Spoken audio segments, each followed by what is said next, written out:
Vamos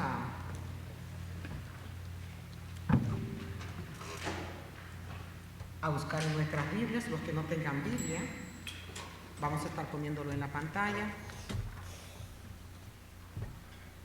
Marcos capítulo 14, vamos a estar leyendo del verso 32 al 36.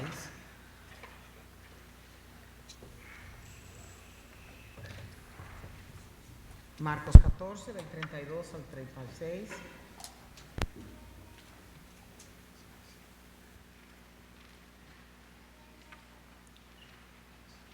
Fueron al huerto de los olivos, llamado Getsemaní, y Jesús dijo: siéntense aquí mientras voy a orar. Se llevó a Pedro, a Santiago y a Juan, y comenzó a afligirse y a angustiarse profundamente. Y les dijo: mi alma está destrozada de tanta tristeza, hasta el punto de la muerte. Quédense aquí y velen conmigo. Se adelantó un poco más y cayó en tierra. Pidió en oración que, si fuera posible, pasara de él la horrible hora que le esperaba. Abba, Padre, clamó, todo es posible para ti. Te pido que quites esta copa de sufrimiento de mí, sin embargo, quiero que se haga tu voluntad y no la mía. Señor, oramos a esta hora, suplicándote que tu divina palabra y presencia estén en medio nuestro. Tú conoces la condición en la que estamos cada uno de los que aquí están presentes, y yo te ruego que hoy sea un día histórico en nuestra iglesia e individualmente. Señor, que tu presencia se haga evidente, que toda palabra humana no sea retenida, pero la tuya sí. Te suplicamos que tú estés en este lugar y que te vean a ti y no al humano. Te suplicamos, Señor, que tu palabra sea exhortada con el poder que ella misma tiene, para gloria de tu nombre. Imploramos tu asistencia, Espíritu Santo de Dios, y te rogamos, Señor, que pongas cántico de alegría en la vida de muchos de los que aquí estamos, para gloria tuya. Amén y amén. Pueden tomar asiento.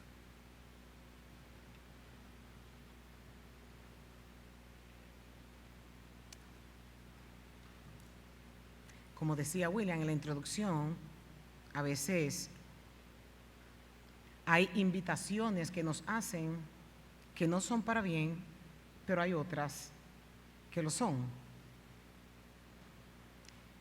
Sabemos de muchas historias de personas que están en el momento equivocado y en el lugar equivocado, que creyeron que estaban en el lugar correcto. En las noticias hemos visto por muchos medios la catástrofe del día 7 de octubre en Israel, donde había un grupo de miles o cientos de jóvenes que estaban celebrando una fiesta, y dentro de esos jóvenes 260 fueron acribillados y murieron esa noche. Estaban en el lugar equivocado a la hora equivocada. Pero a mí no me cabe la menor duda que usted está en el lugar apropiado. Si hay una buena decisión que usted ha tomado en su vida, añada esta, porque no hay un mejor lugar que estar en el sitio donde Dios habla. Nosotros acabamos de leer un episodio que para muchos puede ser muy común, y para otros nos vamos a refrescar. Si no lo ha escuchado nunca, lo vamos a tratar de plantear en el día de hoy, de lo que sucedió en Getsemaní. Getsemaní es una palabra hebrea que significa prensa de aceite.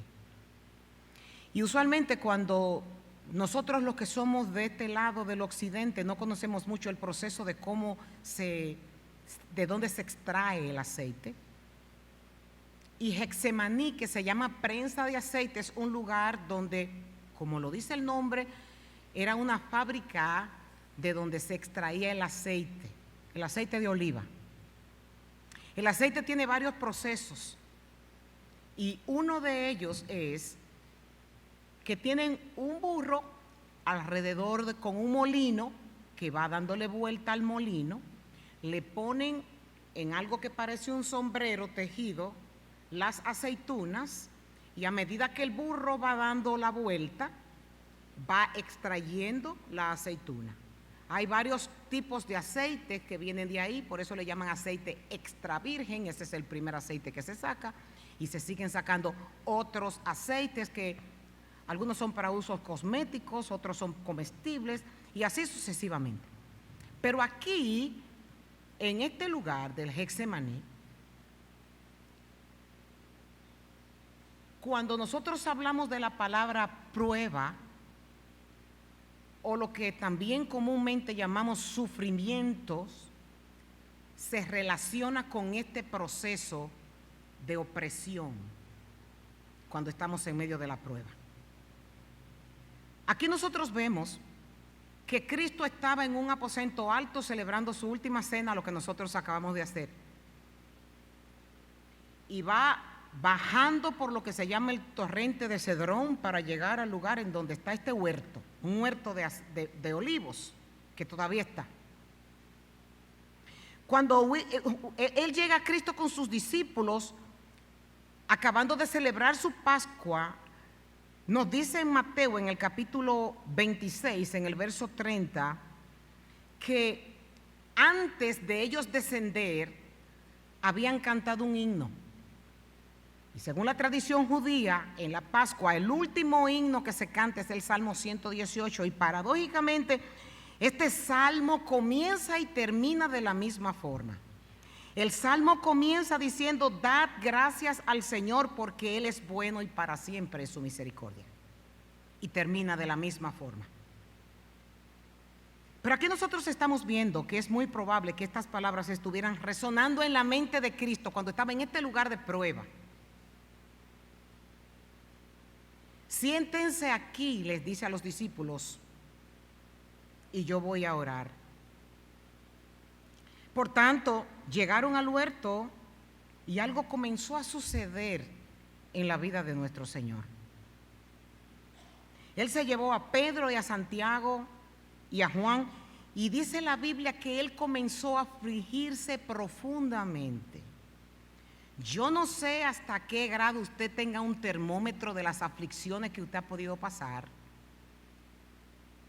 Yo he pasado por aflicciones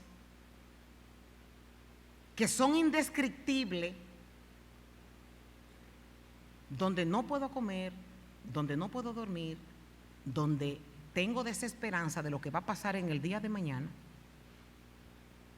donde estoy anestesiada, no hay emociones, sino un profundo dolor por lo que pasa en ese momento. Cristo le dice estas palabras a los discípulos: mi alma está destrozada de tanta tristeza hasta el punto de la muerte. Y nosotros nos preguntamos, ¿cómo es posible que Cristo, que vino en el cuerpo de un hombre siendo Dios, puede decir que está con una agonía tan grande? ¿Cuál era la causa de esa agonía en el Getsemaní? Estuve buscando algún tipo de definición y encontré en una revista mexicana de oncología que ellos describen la agonía como el estado que comprende el agotamiento total de las reservas fisiológicas y que progresa en forma irreversible hacia la muerte y que suele abarcar, dicen ellos, entre los 2 o 3 días antes de un paciente morir. Nosotros conocemos esa expresión. Cuando alguien está en las últimas, nosotros decimos, está en agonía. Ese lenguaje nosotros lo conocemos. Cuando alguien está a punto de partir. Pues Cristo está diciendo que eso es lo que siente en ese momento. Entonces, la Biblia nos describe que Cristo era un varón experimentado en el dolor y en el sufrimiento. Y también nos dice que Él era manso y humilde de corazón, y por lo tanto que su alma tenía descanso. que había convertido sus riquezas en pobreza y su paz en duros trabajos y su gloria en vergüenza. Entonces, un hombre experimentado en quebranto, experimentado en dolor, experimentado en traición. ¿Cómo es posible que esté pronunciando estas palabras de que su vida estaba angustiada hasta la muerte? En Getsemaní parece que todo cambió.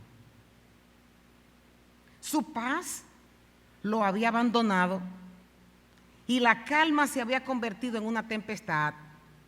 Y después de la cena, nuestro Señor, de haber cantado un himno, en el Getsemaní no habían cánticos, solo había tristeza, solo había desesperanza. Cuando nosotros leemos, vemos que los discípulos, dice la Biblia, que por tanta tristeza, porque iban a perder a su maestro, se quedaron dormidos.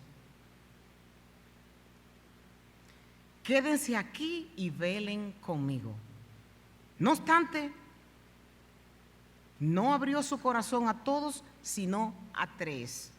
Cristo nos muestra aquí que hay personas que son específicas para nosotros ir a derramar nuestra alma cuando estamos pasando por momentos de dificultad. Y dice la Biblia que se adelantó un poco más y cayó en tierra. Y esa palabra que cayó en tierra, no fue que él se puso, fue que la pena y la angustia hicieron que cayera de rodillas. Nuestro Señor quería que nosotros, los que estamos aquí, viéramos que nuestro pecado había cambiado todo alrededor de Él, convirtiéndolo en aflicción. Dice Lucas, capítulo 22, en el verso 44, que como estaba angustiado, se puso a orar con más fervor y su sudor era como gotas de sangre que caían a tierra. Esa condición en la que Cristo se encontraba en ese momento es una condición de tanto estrés que, según muchos médicos, dicen que solamente lo puede experimentar un hombre que está en el frente de batalla, que sabe que va a morir prontamente. Un hombre que está, un soldado que está en el frente de batalla y que va a morir. Es algo donde los vasos capilares se hinchan, se llenan de sangre y salen en el sudor. No muchos hombres han experimentado eso. Imagínense que nosotros nunca hemos llegado a ese grado de angustia, porque ninguno hemos experimentado el que sudemos como un sudor envuelto con sangre. Pues esto era lo que Cristo estaba viviendo en ese momento. Él estaba familiarizado en la enfermedad y en el dolor. El desprecio y la humillación no fueron motivos de que él se entristeciera. Lo habían llamado comilón y bebedor de vinos. Le habían acusado de echar fuera demonios y por lo tanto decían que él era el príncipe de los demonios.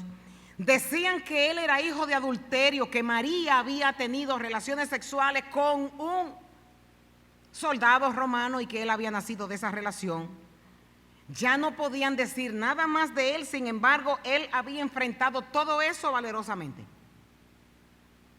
En el Antiguo Testamento se nos dice que la copa era una figura que se usaba para señalar la ira de Dios en contra del pecado del hombre.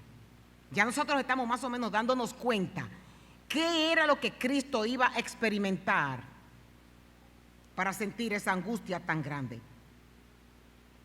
El salmista dice que en la mano del Señor hay una copa y cuando Él la derrame, todos los malvados de la tierra habrán de beberlo hasta la última copa.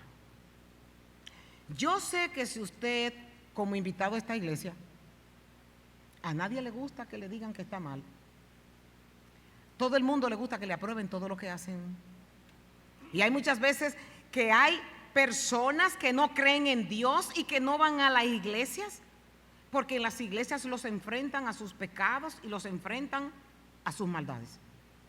Yo no quiero ir a iglesia para que me vengan a estar diciendo lo que yo tengo que hacer. Usted no es el único, yo también estuve ahí. Y yo sacar mi tiempo para yo ir En vez de que me digan que las cosas van a marchar bien, que me estén diciendo que yo tengo que arreglarme o que yo me tengo que portar bien, como que eso no me gusta. ¿Tú ves?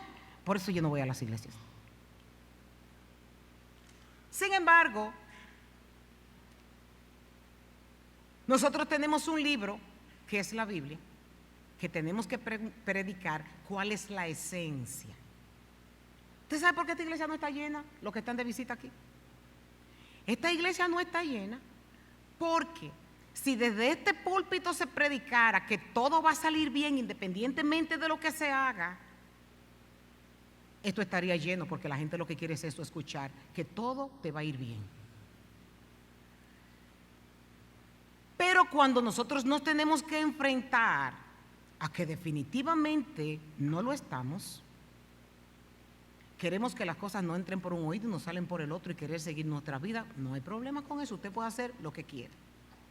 Pero hoy usted tiene una palabra que no va a cambiar su filosofía.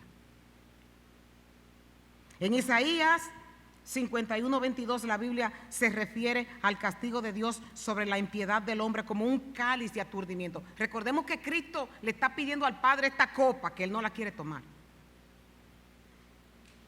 Dios mismo la describe como la copa del vino del furor. Entonces, ¿nosotros pudiéramos decir que Cristo era un cobarde y que Él tenía miedo a la muerte? Cuando Él se enfrentó a Satanás en el desierto, Él no le tuvo ningún miedo como para derramar y caer postrado, estar llorando, ni rogarle 3 veces al Padre que le apartara esa copa.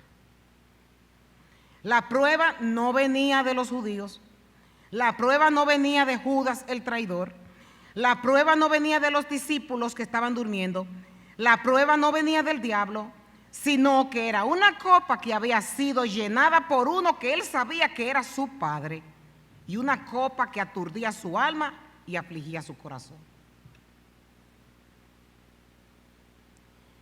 Yo he escuchado a muchas gentes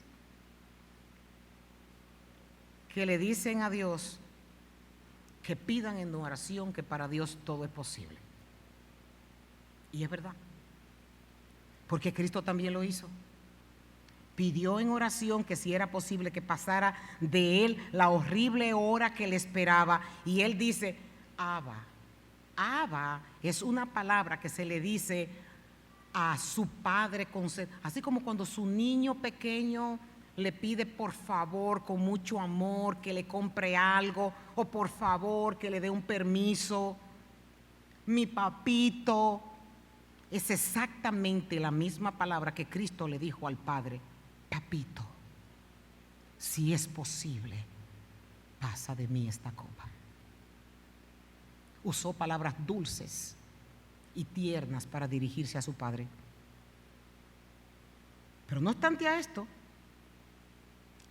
nosotros cuando vemos que Lázaro resucitó, Cristo dice, yo sabía porque tú siempre me escuchas.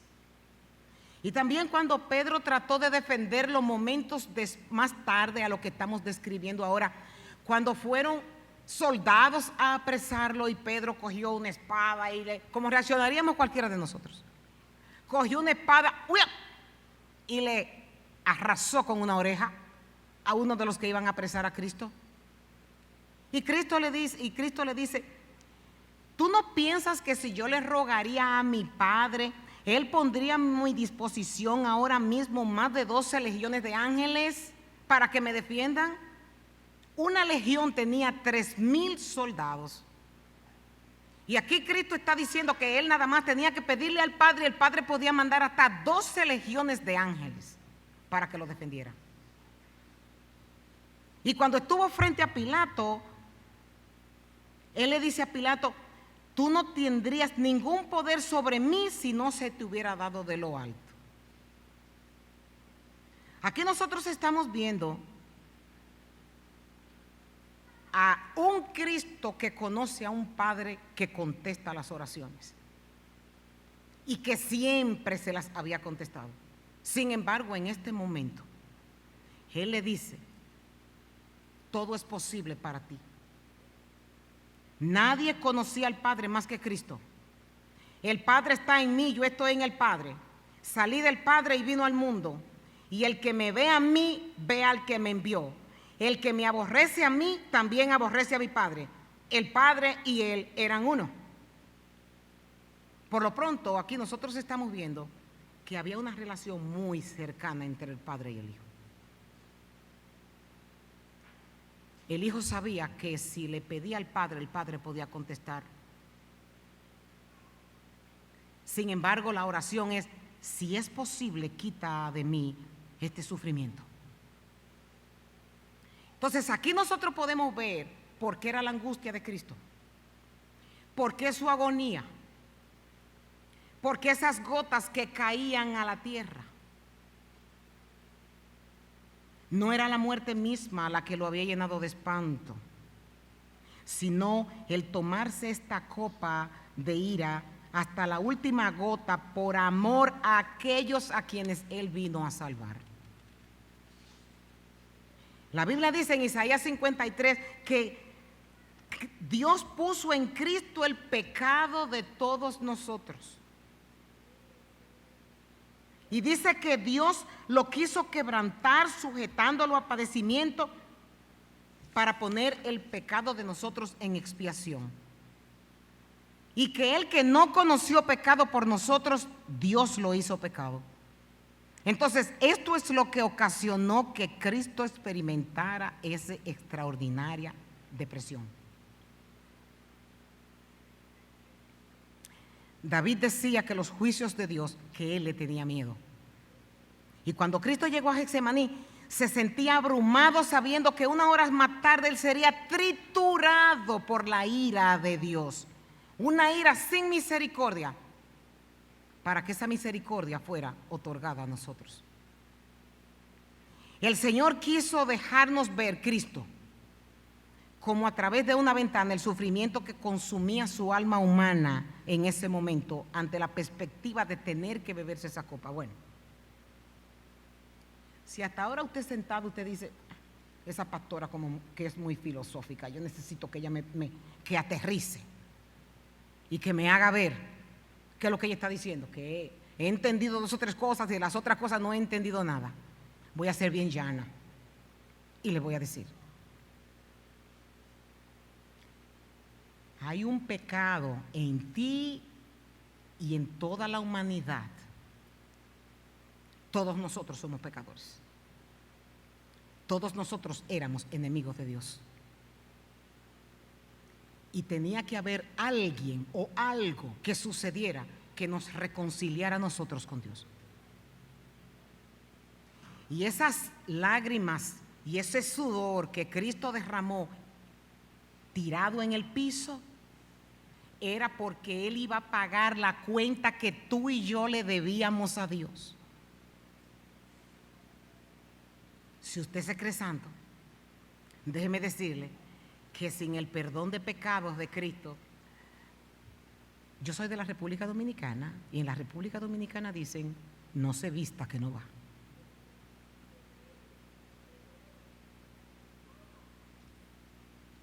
Una de las cosas que yo siempre digo aquí: este país prospera mucho. Casi todos nosotros estamos aquí porque de una manera u otra vinimos a prosperar. Pero yo quiero que usted sepa, mi amado y mi amada, que aquí nos visitan, que esta verdad, usted la quiera asimilar o no, es: patalee, grite, diga lo que quiera, pelee conmigo ahí abajo, pero lamentablemente esta verdad no es mía, es bíblica. Y la Biblia dice claramente que ese juicio que Cristo pasó, lo pasó por usted y por mí para nosotros poder estar bien con el Padre. Cristo llegó a Getsemaní a pagar el precio que nosotros debíamos de pagar. Por si acaso hoy nosotros partimos, miren, no me crean nada de lo que yo he dicho hasta ahora, pero usted se va a morir un día. Crea eso nada más. ¿Esté sano o esté enfermo? El Señor quiso dejarnos ver, y en Lucas 22:43 dice que Dios envió a un ángel para fortalecerlo Y la misión de ese ángel no fue aliviar el sufrimiento de Cristo, sino fortalecer su cuerpo para que pudiera proseguir su camino hacia una angustia mayor, que era el de ir a la cruz en sustitución tuya y mía. En conclusión de este servicio, de esta predicación, si nosotros vimos lo que Dios hizo con Cristo, que era su santo, que no pecó nunca, ¿cuál usted cree que será el castigo que recaerá sobre aquellos hombres que se rechazan esa sangre expiatoria y que tendrán que enfrentarse a Dios? Jesucristo es un signo y una profecía de lo que nos va a pasar a todos nosotros. No en un huerto, sino en la cama donde a menudo nosotros descansamos. Muchos seremos sorprendidos y los dolores de la muerte se apoderarán. Serán estremecidos con una tremenda agonía, exactamente como la describimos que la pasó Cristo. Y remordimiento por la vida que se han desperdiciado y por haber rechazado al Salvador.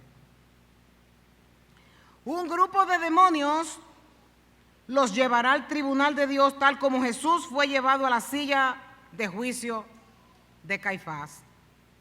Habrá un juicio sumario personal y de alguna manera privado, del cual serán llevados a una prisión donde en las tinieblas estará, y el crujir de dientes y el llanto, y pasarán la noche ante la sección del tribunal que tendrá el juicio por la mañana.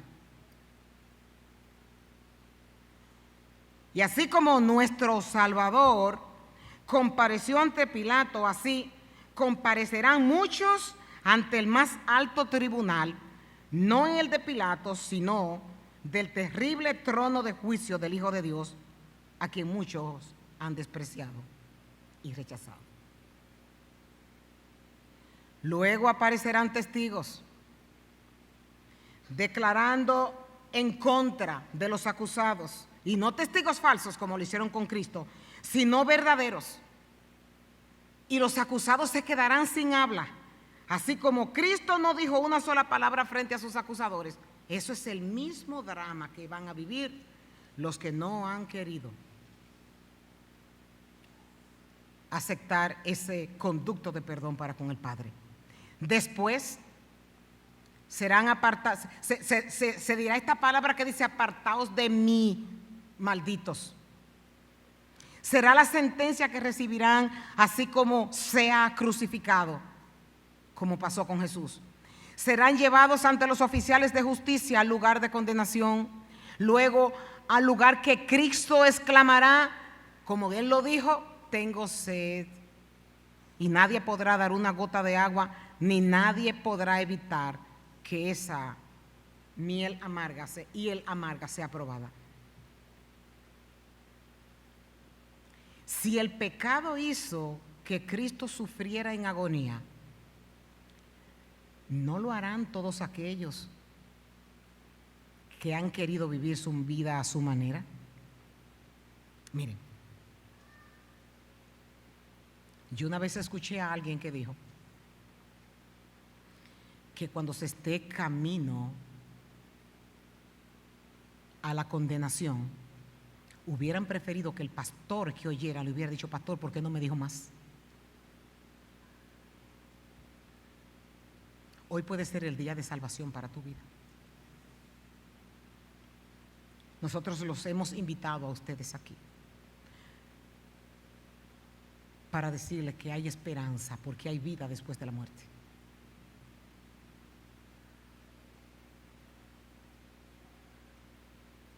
Y por el motivo por el que las iglesias existen es para predicar las buenas nuevas de salvación, y estas son las buenas nuevas de salvación. A lo mejor si nosotros estuviéramos en la calle, usted me hubiera dejado hablando por mitad y se hubiera ido. Pero Dios es tan bueno que lo trajo con brazos de misericordia para que ustedes pudieran escuchar que todavía hay esperanza en Jesucristo. Cristo es el camino para llegar al Padre. Cristo es el camino de la salvación. Cristo es el camino que el Padre proveyó para que nosotros pudiéramos ser salvos en el amado. Si tú estás escuchando la voz de Dios en tu corazón, se lo voy a decir bien llano, no pateleen. Resistan su corazón a Dios y díganle: aquí yo estoy, Señor. Yo he comprobado que todo lo que yo he inventado me han dado satisfacciones temporal y que he estado de lucha en lucha y de guerra en guerra. Ayúdame a pelear esta batalla contigo, sostenida de la mano. Que el Dios y Padre de nuestro Señor Jesucristo obre en cada uno de los que aquí están, que el que esté en la fe se afiance más a la fe y el que no lo esté, que la abrace. Porque, mi amado hermano, les digo, hay esperanza. Una esperanza sembrada por Cristo, por su sacrificio y por su llanto en la cruz, y también lo que hemos hablado de Getsemaní. Vamos a ponernos de pie. Vamos a orarle al Señor y vamos a darle gracias por su mensaje y por su palabra.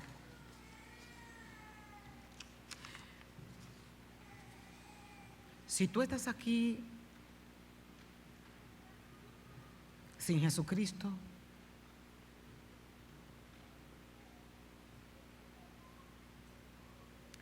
todos nosotros tenemos problemas. Tenemos problemas con los hijos, tenemos problemas con los cónyuges, tenemos problemas con la familia, tenemos problemas con el vecino, tenemos problemas con el que es nuestro empleador, tenemos problemas de salud. Si usted no viene a la iglesia, no se crea que porque no viene. Los que estamos aquí dentro también estamos pasando por situaciones difíciles. La diferencia es que estamos agarrados del manto del Señor para poder sostenernos en el día malo. Inclinemos nuestros rostros y vamos a orar. Soberano Dios y Padre de nuestro Señor Jesucristo, todos nosotros estábamos destituidos de tu gloria. Señor, y el Evangelio son las buenas noticias para todo aquel que vive sin ti. El Evangelio, Señor, nos liberta, nos saca de la prisión en la que estamos, y aunque creemos que tenemos libertad, no la tenemos, porque estamos ahogados, sometidos a un sistema que todos los días es lo mismo y no salimos de él. Es como si estuviéramos naufragando todo el tiempo. Pero hoy tú estás llamando a un pueblo a libertad. Te suplicamos por los méritos de tu Hijo Jesucristo, Señor, que tengas compasión y misericordia del que está aquí, que ha estado alejado de ti, del que está aquí sin ti. En Cristo Jesús, Señor, yo te pido que tú obres, Espíritu Santo de Dios. Desciende con poder y gloria y haz que tu espada, tu palabra sea como una espada que traspasa el alma y cambia el corazón. Señor, tu palabra ha sido predicada, pero tú eres el que te encargas de dar fruto a tiempo y afuera de tiempo.